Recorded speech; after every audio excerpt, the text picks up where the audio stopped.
Hi there plant fans, and welcome to my channel The New Leaf. If you're here for the first time, thank you very much for stopping by to see what my channel's all about. Today I thought I would do a quick video on some of the lovely philodendron that I have in the shop. It occurred to me I've got quite a few types in at the moment, and it's a nice sunny day, so it's a good time to do this. So anyone who doesn't know about philodendrons, they're a really lovely family of plants. They come in all shapes and sizes and growth habits and colours and you name it, and they're really easy to take care of as well, very straightforward. So it's a really nice option to start with as well if you're new to houseplants. Philodendron originate from South America and also the Caribbean, but they do nowadays grow in a lot of parts of Asia as well. So in their native land, they do like a nice tropical atmosphere. So in that way, they work very well in our homes because we're able to recreate those circumstances for them. So I've got a few here. You can see how different they all are. As I said, they have lots of different growth habits. So mainly they either trail, they grow upright, or some of them are actually crawlers and like to actually grow along as well. So that's quite interesting. So let's get on with the chat, and I'll give you some general tips and care advice as we go along as well.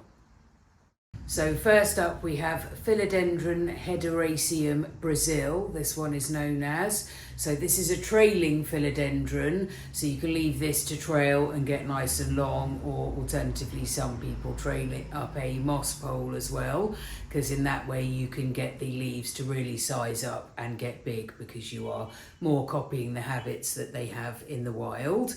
So as I say, this is a lovely trailer. It's also known as heartleaf philodendron, you can see why. And it features this lovely random sectoral variegation, so you get sections or stripes of yellow and green. Some of the leaves come out completely yellow, others come out completely green, but it's always quite random.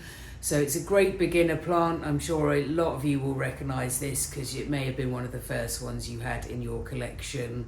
They don't mind a bit of abuse, they don't mind going a bit dry, don't mind being a bit pot bound, so they're a really good option because they don't need a lot of fuss at all. Also very easy to propagate, so like a lot of other plants you might have like pothos or syndapsus. So you just need to cut a stem under the nodes. You can see the node there with aerial roots, so you might cut there and then put that in some water or maybe soil with some perlite or sphagnum moss, depending on your chosen methods to propagate. And then you should see roots coming from that node fairly quickly. So that's a really nice one to propagate and fill out your pot or maybe pass on to a friend. So this lovely thing is Philodendron verrucosum. It's another very popular one because, as you can see, it has these beautiful large heart-shaped leaves. You can see even the back of them is quite distinctive there, and they have these very interesting hairy petioles. Hopefully the camera is getting that. So this one is actually a climber, so you can train this one up a support, something like a moss pole, and then he will very happily start to climb that pole and hopefully help the leaves size up just like they would in nature, like with the Philodendron Brasil. So they are really spectacular. Lovely velvety leaf, as I said, and they can get really quite big as well. If you have a look on your preferred social media, so Instagram for example, if you search for the tag Philodendron verrucosum, you will see some really lovely mature examples on there that people have been obviously looking after very well.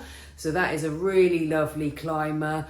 Thoroughly recommend that one. Real jungle vibes with this guy.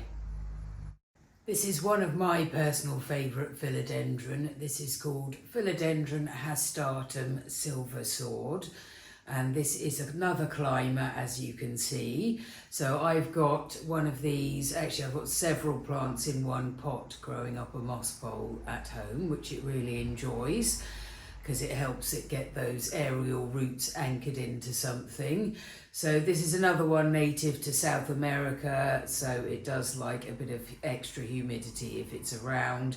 They will grow in normal household humidity, but a bit extra does always help them a little bit.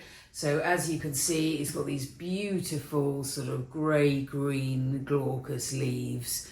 And this one is quite tall. This is just one stem in a pot, so obviously this will just keep getting taller and taller. So what a lot of people do then is they will choose to propagate the plant. So you can see here, for example, we've got a nice node with several aerial roots coming out. So then you can propagate that top cutting in your chosen medium. So that might be perlite or moss, or some compost with perlite in, or water, depending on what you like. So that is a really lovely plant, again a really jungly, attractive one.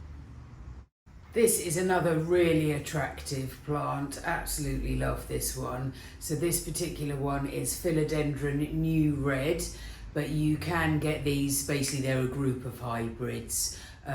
They all look similar but come in various different colours with a fairly similar leaf shape. So this is another climber, so these can get really quite tall in the right circumstances. Unlike the silver sword though, it does tend to grow a bit more from the crown, so you get a bit more of a bushy plant. But I really love this one. As you can see, he's got these really lovely deep sort of burgundy leaves and also stems and petioles. So he's a really nice chap. They're really easy to take care of as well, these guys. Really fuss free. As long as you pop them on every now and then and maybe you can give them a little feed, they should do really well for you. It's another nice one that doesn't need any fuss or additional humidity or anything like that. I've saved the last two to talk about together because these are both varieties where the leaf shape will mature and change as the plant gets bigger. So this is Philodendron Squamiferum. It's a really unusual one because, as you can see, it has these really fuzzy petioles to the leaf here. I can only assume that would be some kind of defense against pests in the wild and maybe our homes as well. So that's a really interesting feature of these plants. You'll find them in various different sizes. This is kind of a medium one. You can get diddy ones and also great walloping ones as well if you don't want to wait to grow yours on. I'll stick a picture of what the mature leaf looks like as well because they really are impressive plants. There's a few other philodendron available as well on the market that have some pretty amazing leaf shapes, a bit similar to this. So one is Florida Green, and there are variations of that as well, including Florida Ghost, which is definitely worth a look at. It's absolutely stunning. There's also another one called hastatum as well, which is quite similar. They are, I think, hybrids of one another. I can't remember which way round it is, but you can definitely Google it if you're interested. So that is another really unusual plant that will change a lot as you look after it, and I personally find that quite rewarding. I've saved this little chap till last because he really does go through quite the glow up as he matures. This is Philodendron Warscewiczii. So it was named after a Polish botanist that worked during the 1800s who discovered this. So you can see this latest leaf is just starting to get a scalloped shape to the edge there. It's quite subtle. I'll stick some photos in of what the mature leaf looks like because you absolutely will not believe what this turns into. The most incredibly huge, feathery, sort of serrated leaf. They are absolutely stunning. They can get really big and bear absolutely no resemblance to this little thing at all. So if you look after this well and keep it happy, it will grow into a really spectacular, big, jungly plant that I'm sure will look fabulous in your home and bring those jungle vibes.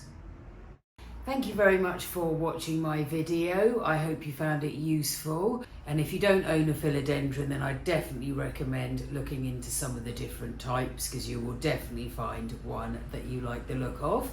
And as I said before, they're really easy plants to look after and very forgiving if you're a beginner as well. So please do hit that like and subscribe button if you found this video useful, and I will see you soon.